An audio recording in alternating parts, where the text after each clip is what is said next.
San Francisco 49ers making Nick Bosa the number 2 overall pick in the 2019 draft. No surprise with that. Matt Verderame, our NFL insider. Nick Bosa, this one was locked and loaded for a long time and now headed out to San Francisco, despite his tweets that were once deleted on Colin Kaepernick. Congratulations to Nick Bosa. I mean, look, it doesn't matter. Like they're not. taking, because they play football. Like they're trying to take the best player. He's not a criminal or something.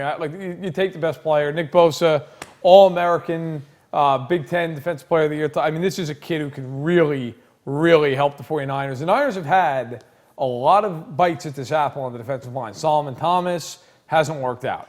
DeForest Buckner has worked out. And then Eric Armstead, not really working out. So they need Bosa to be that guy. They have to get this pick right. He looks like he's going to be a superstar in the league. I expect him to be that. Obviously, the brother of Joey Bosa, who has turned into a superstar at the Chargers. So I think it's the right move by the 49ers. I mean, tremendous family history of the dad, his brother, the whole thing. However, do you really think he's the best player on the draft board right now? I thought going into the draft, he was the best player, period. I thought he and Quentin Williams, and along with Ed Oliver, those are my 3 top guys. So I think that Bosa is the right pick. Look, if you're the Niners, you take best player available there. He is, in my opinion, and apparently the opinion of San Francisco's brain trust, top player available. So I understand why the Niners did that. I think it's the correct decision. They could have maybe traded down, but I think if you're the Niners, like you've got to try to start winning something.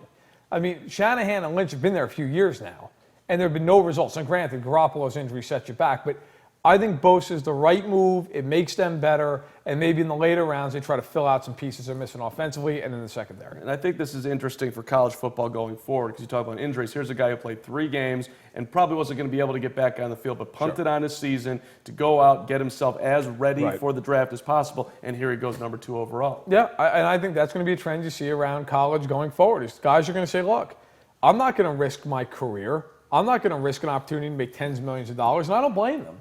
Now, look, Bosa, it was a situation where he did get legitimately hurt. And then, as you said, he just said, look, I'm not going to try and force my way back on the field.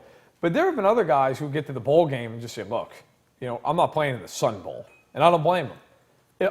I think the whole team should sit out games like the Sun Bowl. So I don't blame a guy like Nick Bosa with that kind of talent doing that. Some of the knocks on him, not as naturally fluid as his brother, tightly bundled through his hips. Upfield attack can be a little rigid, but you are not concerned about.